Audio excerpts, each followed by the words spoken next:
Hey, what's up, young world? Here's my response to a question that I posted last week. What did your last relationship teach you about yourself? So here's what it taught me about myself. It taught me that I wasn't operating from the best context, the best way for me to get the deep levels of love and intimacy and connection that I wanted, right? And I learned that you'll never get there from a low emotional state, okay? Low level energy won't get you high level experiences, all right?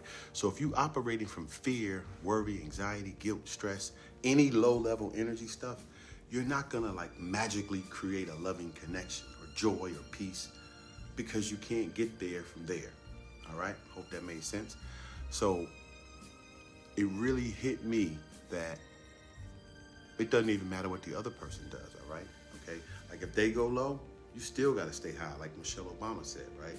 Because if not, what would happen is you would totally eliminate, or at least this would happen, totally eliminate any chance of having something great. You in what I call the emotional basement, and you arguing over who turned off the lights, all right? That's just not going, that movie just not gonna end well. I don't care how you cut it, all right?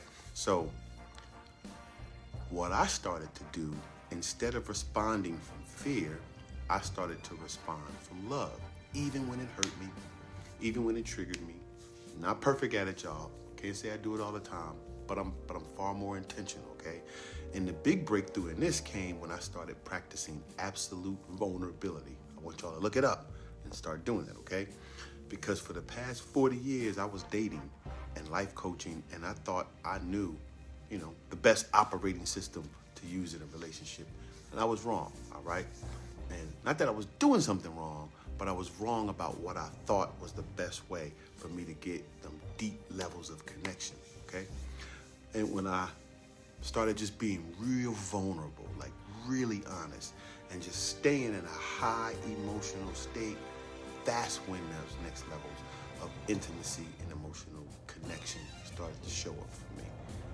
And it feels good. And if you haven't experienced it, you have to do it. But you can't get there being mad and angry and insecure and all. It won't happen, okay? So that's the lesson. Here's the lesson. If you want a great love, you got to show up from a great place of love inside yourself, okay? Because a loving connection and intimacy, it can't grow in fear. It can only grow in the courage to be loving all the time.